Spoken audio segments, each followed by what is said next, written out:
Hey guys, Blue Dove with Overclock.net. What do you get when you cross Fractal design and 45 bucks? The Focus G Mini.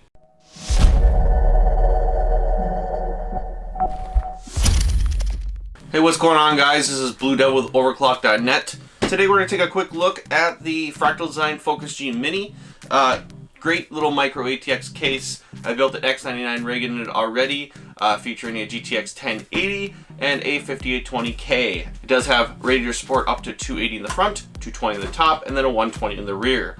So let's go around the back side of the case here. So you see the 120 fan spacing, followed by the I/O, followed by the 4 PCIe slots, and then the ATX power supply. I would like to see the power supply shroud from the Define C, Define C Mini, and Define S, but at the cost saving measures, you get what you pay for. So the back side here is going to have the bumped out steel here, and then the front side is going to have two 120 millimeter fans that are clear with a white LED.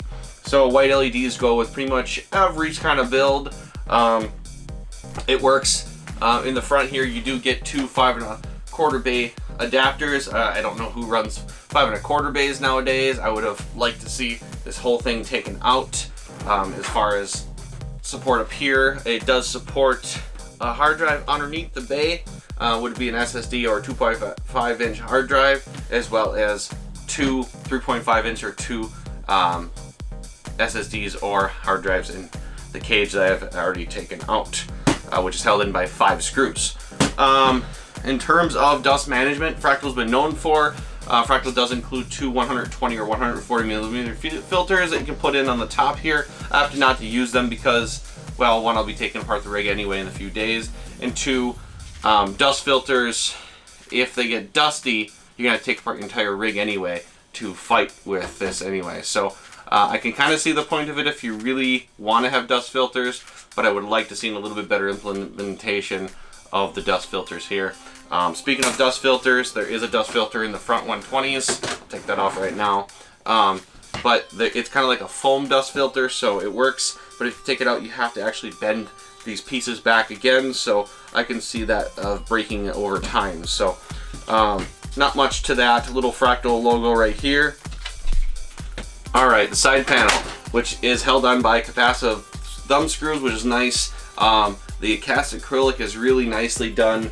It is held in with these tabs here, which I don't mind it. It works really well. You can tell that it can be removable if you really wanted to, but I don't see a point at a specific price point. So let's put this off to the side here. Take off the back side panel here. Again, that pops off like the front one.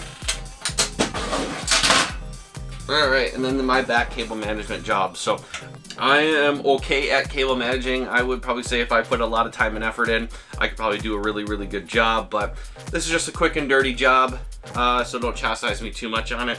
But I kind of use this as a main raceway here. The cable I had for the 8-pin EPS wasn't hugely long enough. I probably could have made it work back here, but it doesn't take away from the aesthetic too much. Right over here you get your 5 1/4 bay drives. Again, I'm not a huge fan of 5 1/4 bay drives, whatever. And then I had my fan controller hooked up over here, so not too shabby. There is a glimpse of the two included 120 millimeter Fractal Design clear with LEDs fans. Again, decent quality. They tend to push air through this one, or 220 radiator, no problem. So right here you do get support for a 2.5 inch hard drive or SSD, as well as an SSD mount back here. Other than that, hard drive support is in the drive cage that would have fit right in here had I had enough room. I don't have enough room with all the water cooling gear that's in here. So but all in all, decent case. I like it. It works really well for me. The problems with this case, I would probably say, are dust filter related. Front panel and then the bottom panel here. I'm not a huge fan of these mesh kind of things here. I don't know, it just seems really cheap. They were kind of difficult to put back in. Kind of flimsy. I don't know, it's just not something I would expected from Fractal, having the slide in, God, that's hard to put in, the slide in method that I am used to seeing with Fractal cases. So, you know, how often do you actually clean your filters? Well, probably not too often, but again, it's just kind of a talking point. So, as far as the front I/O is going to have a power button, a reset button, a HD activity light, headphone jack, a microphone, and then followed by a USB 2.0 and 3.0 jacks.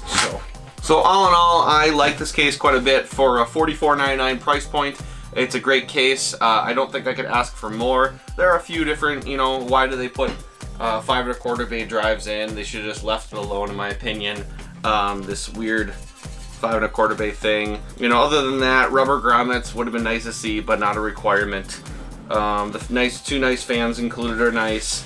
All in all, it is a good solid 4 out of 5 flames for me. So I'm gonna go ahead and get out of here. I have an X29 Tai-Chi motherboard from ASRock to work on, as well as the 7900X from Intel to work on. So I'll catch you guys in the next one.